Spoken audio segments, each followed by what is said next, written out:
in hoc vince, or in hoc signo vince, in this sign you will conquer. So he apparently converted to Christianity, and some say he actually converted on his deathbed in 337 of the Common Era. The point is, when Constantine, when the Roman emperor endorses one brand of Christianity, then everyone is mandated also to follow that version of Christianity. There's no individualism in the Roman Empire at this point. This is a Christianity that he chose to go with, therefore everyone else has to sort of fall in line. So Jamesonian or Ebionite Christianity was basically marginalized completely, and this Pauline Trinitarian Christianity became the dominant Christianity. Of course, with the coming of the Prophet ﷺ, that original Christianity was once again revived and brought center stage with the revelation of the Quran. And the Quran really is a revelation that incorporates the essence of all of the previous kutub, all of the previous books of Allah subhanahu wa ta'ala, right? So like in Surah Al-Bayyinah, Allah subhanahu wa ta'ala, he describes the Prophet sallallahu alaihi wasallam, Rasulun min Allahi yatlu suhufan mutahhara fiha kutubun qayyima, that he is reciting scrolls that are pure. In it are books that are made straight. What does that mean? Scrolls, and inside the scrolls there are books, there are kutub, that the Prophet ﷺ is reciting kutub. What does that mean? According to the ulama, that means he's reciting the essence of the previous books, the correctness, kutubun qayyima. What is true, essentially, from the Torah and the Zabur and the Injil is also found in the Quran. That the Quran, it affirms the truth elements of those books, but also renders them now obsolete, because now the revelation is the Quran, and now the Prophet is the Prophet sallallahu alaihi wasallam. So we have we have this, so immediate eschatology, we have this idea, anti-Jewishness, it's very secretive. We talked about the messianic secret, we talked about the cross being a central motif of the Gospel of Mark. The Gospel of Mark, again, is essentially an extended passion narrative. Half of the Gospel of Mark talks about 1 week in the life of Isa alayhi salam. So that's what really counts for Pauline Christianity. So what we would say is then Jamesonian Christianity, if you look at the Ebionite Christianity, as opposed to Paul, the focus there is not on the death of Isa alayhi salam or the apparent significance of the death of Isa alayhi salam. That's what Paul is saying. The point of Jamesonian or Ebionite Christianity is, what is the religion of Isa alayhi salam? What is his actual teaching? That's what's important, right? Not a religion about him, but the religion of him. That's the difference between Pauline Christianity and what we would say Islamic teaching about Isa alayhi salam. The Muslim claim is that Islam is the religion of Isa alayhi salam, right? Whereas Christianity is a religion about Isa alayhi salam, where they're worshipping Isa alayhi salam. But we say no, Isa alayhi salam was not a Christian. He didn't say, I'm a Christian. He never even heard of this word.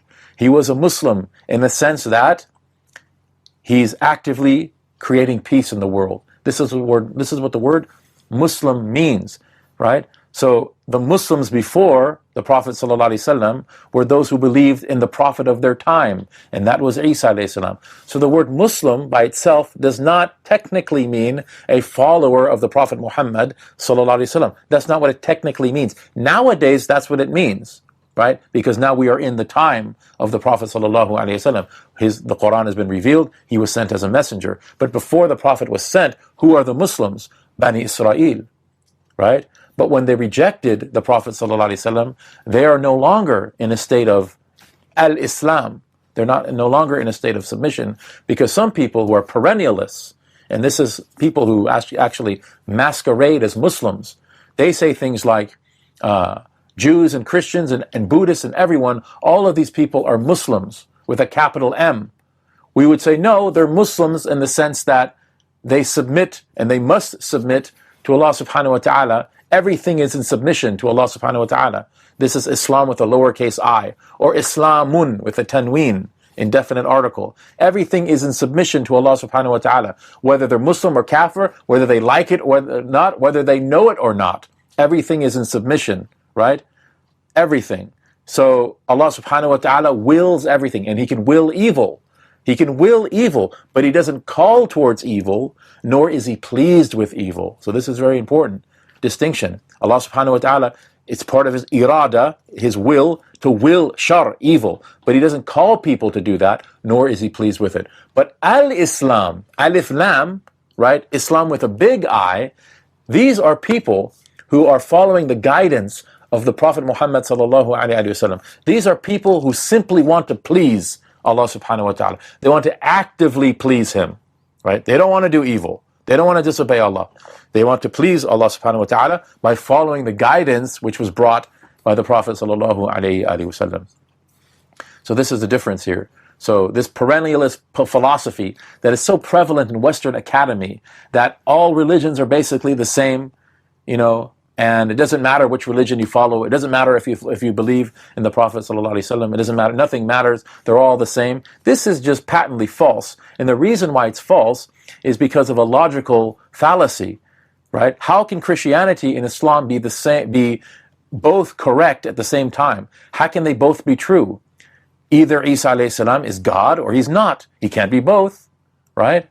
So the Quran is very, very clear. The Quran has a clear polemic against Christian theology, right? Very clearly criticizes Christian theology. If all religions are the same and it doesn't matter, why do we have this very prevalent polemic in the Quran against Christian theology, right? So, لَقَدْ كَفَرَ الَّذِينَ قَالُوا إِنَّ اللَّهَ هُوَ الْمَسِيحُ ابْنُ مَرْيَمَ. It's very, very clear that whoever says that Allah is Isa alayhi salam, they have disbelieved. Right? Now, we're not in a position to say, oh, this person's going to go to hell. No, we don't co-sign people to the fire. That's actually impermissible for Muslims to do that. We don't know how a person is going to die. We don't establish taklif for people. We don't know whether that person was exposed to a good prophetic summons or not. These are variables that are best left with Allah subhanahu wa ta'ala. But what we can say is that this belief is upon kufr. Those who believe Isa alayhi salam is God, this belief is kufr. Whether that person is going to go to Jahannam forever, Allahu alam, we're not in a position to judge. If he dies upon that belief and taklif has been established, then indeed this person is in trouble. But that's not for us to judge. We don't know a person's state at death. We don't know our own state at death. So we ask Allah subhanahu wa ta'ala to give us husn al-khatimah, to give us a good ending. We should worry about ourselves and preach the message and make da'wah to people and ask Allah subhanahu wa ta'ala for hidayah for them. People forget dua. One of my teachers said that 50% of da'wah is dua. That if we're not making dua for people, then we're missing half of da'wah. Half of da'wah is speaking and doing this and organizing lectures and your akhlaq and so on. The other half is dua. So we have to make dua for people, inshallah ta'ala. The final thing we said here regarding the major themes of the Gospel of Mark is the parousia, the second coming of Isa alayhi salam. Now, let's talk a little bit about Mark's source according to the vast majority of Christian scholars. So, Mark's Gospel is reflective of Hellenistic oral tradition, right? Hellenistic kerugma. Kerugma is a Greek word which means proclamation. So remember, when Isa alayhi salam preached his message around 30 to 33 of the Common Era, there's two distinct interpretations, at least two, but two major distinct interpretations of that message.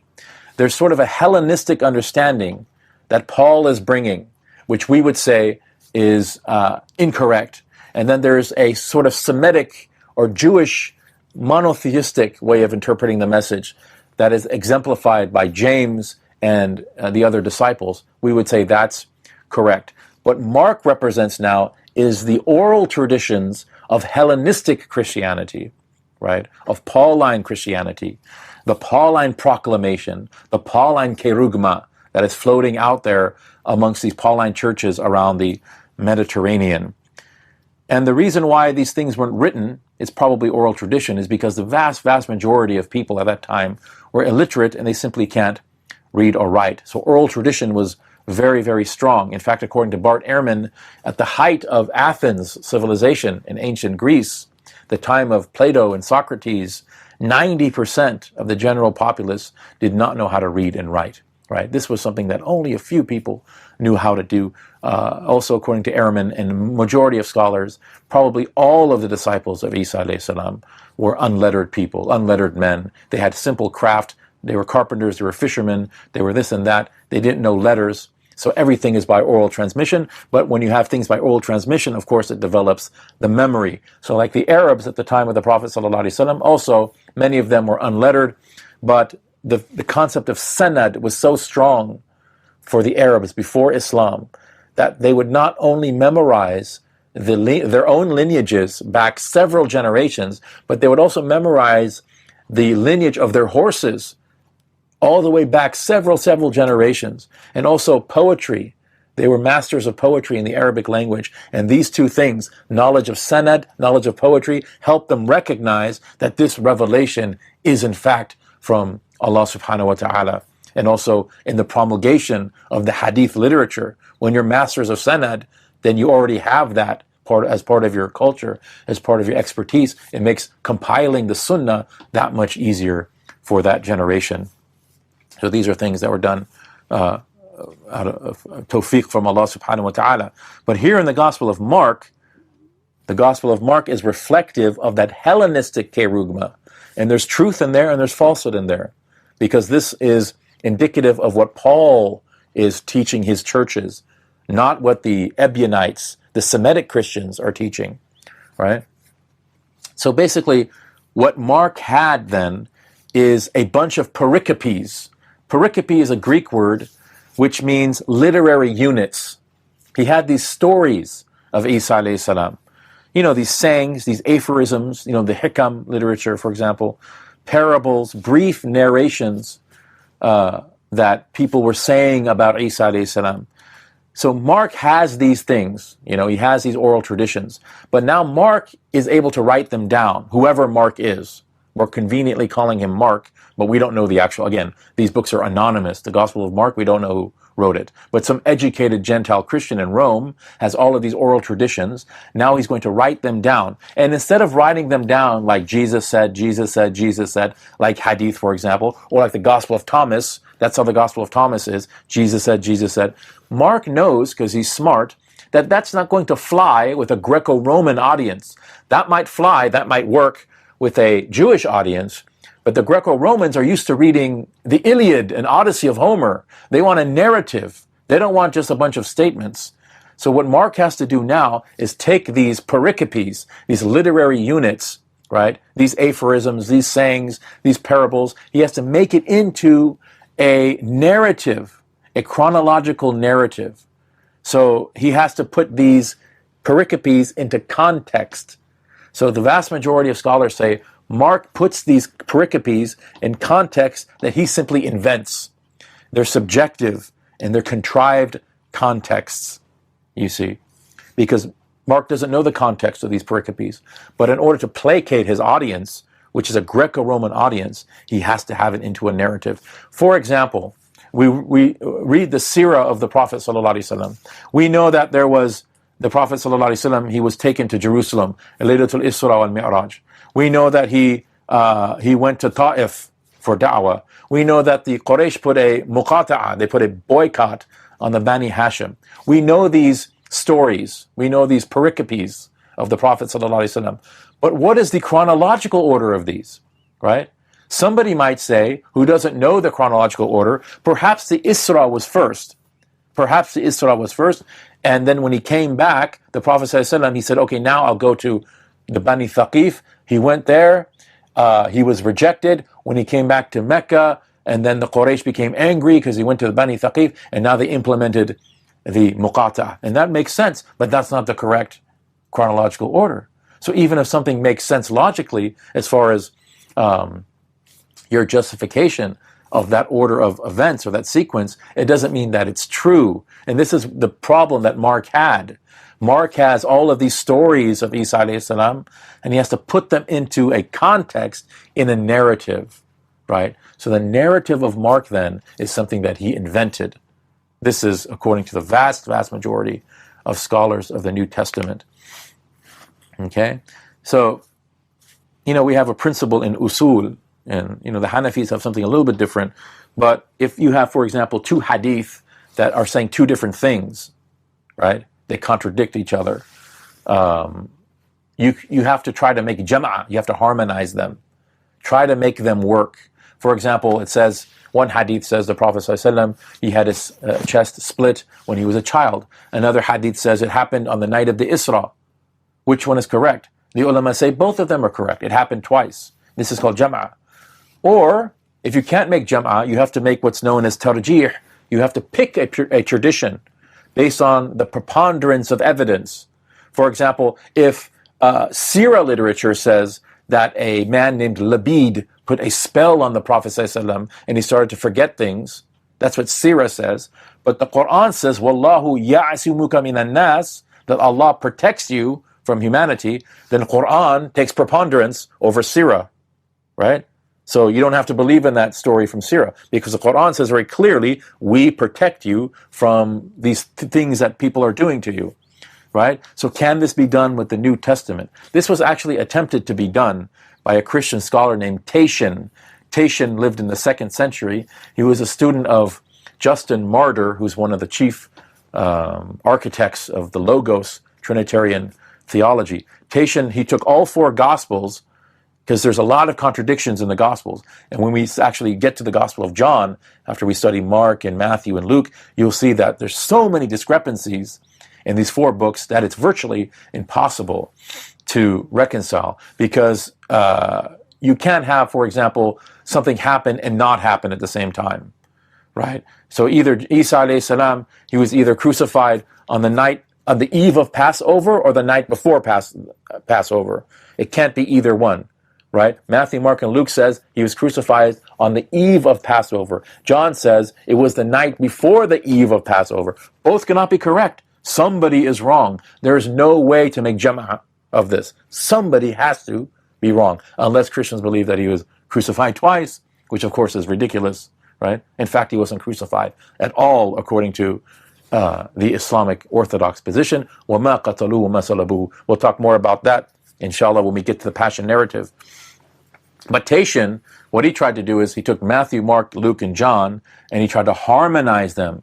And his harmonization is called the dia tesseron, which means through 4, right? Through 4. In other words, he took all 4 Gospels and he made it into a single narrative. And apparently he was able to reconcile all of the contradictions and discrepancies in the New Testament. I'd like to see how he did that. I've only read some of it. But the one thing he couldn't reconcile are the genealogies that are given by Matthew and Luke. And we haven't talked about Matthew and Luke, but Matthew and Luke give a genealogy, right? A lineage of Isa alayhi salam that are completely different, right? And he couldn't reconcile that aspect. So, Mark's source again. So to put things in perspective a little bit, you have the gospel, the Evangelion in Greek, the Injil, revealed to Isa alayhi salam between the year 30, 31, 32, 33, right around there. So then you have what's known as oral logia. Oral logia. In other words, oral sayings, pericopes, right? Kerugma, proclamation. A risala, that's oral tradition. And you have 2 interpretations of it very early. You have the Semitic kerugma, right? You have the sort of Ebionite Jewish Christian traditions and interpretations. And then you have the Pauline or Hellenistic kerugma, right? So you have 2 different camps, and this happens almost immediately. So then, and this, these sayings proliferate in Palestine and around the Mediterranean in the 40s, 50s, and 60s.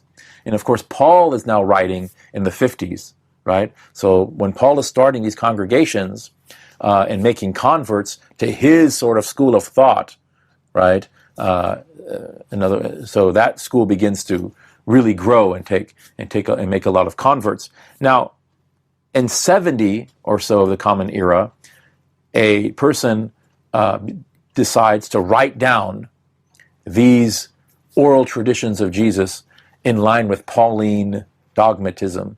And this person was Mark, right? So the Gospel of Mark, again, represents the Hellenistic Pauline interpretation of these oral kerygma, these oral proclamations, pericopes of Isa alayhi salam.